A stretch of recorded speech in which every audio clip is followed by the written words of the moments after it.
Awesome. Thanks for retesting me today, Michael. Oh yeah, my pleasure. It's so fun. It's super helpful. I did my first DexaFit about 10 months ago. I started training with JJ, right? Mm-hmm. Connected us. So I did my DexaFit, and before I even met JJ, I was newly engaged. I knew I wanted to lose some weight, get the best shape for my wedding, right? And I was struggling because JJ and I started working out together. I was taking his class, and I was still gaining weight, still getting heavier. And I was probably doing 5-6 SoulCycle classes a week, and then maybe going to JJ maybe once a week, if that.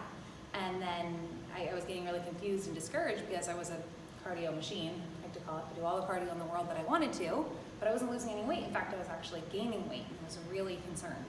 So I think when we came in and did my tests, wasn't my favorite day. It's nobody's favorite day. It was good to get a baseline. It was really helpful to have that, because then there were a couple things. One was to understand, what type of fat that I had and where that was, because that's super important just for my overall health, right? Right, yes. But then we also learned how many calories it's taking me just to maintain my resting heart rate. But then even more important was that last test that we did, which was the one on the treadmill. The VO2. Right. VO2. And what I learned about my own body was that I wasn't burning any fat over like 105 heart rate. I think it was like 103. Super low anaerobic threshold. Yes, exactly. And so for me, I'm reaching 103 just sitting on the couch chatting, So so I had to completely redesign what I was doing. And obviously I didn't do that alone. I had JJ and then I had your input as well, working together to tell me exactly what I needed to do. So basically stopped all high intensity cardio because it wasn't doing anything for me. And instead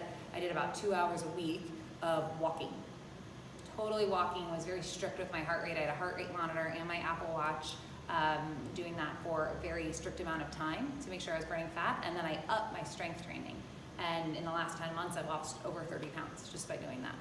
So. It's, just to tag on what she's saying, it's really important to know this data, as we start, but it's even more important to retest this data as we start to plateau. And I'm not suggesting that you've plateaued just yet, but it's important to note that when you're when you figure out what your aerobic pathway is or what your anaerobic threshold is, and you're exercising around that with the intention of trying to have a higher fat ratio that's being burned in the calories that you're burning, numbers, your body starts to recalibrate itself and numbers start to change. So, we're going to find out that your anaerobic threshold is most likely much higher than it was before because you've been exercising at or around it for so long now.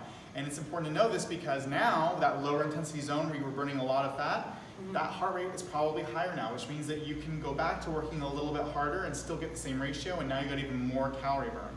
So eventually, over time, being a cardio machine might make sense once you've had all these numbers shift in the right direction. But it's very common for us to see people come through here who are working too hard and not feeding themselves enough. And when your body's in a state of starvation and the energy demand is so high, your body's going to resort to storing fat as fuel for later usage because it's afraid you're going to stop eating it altogether.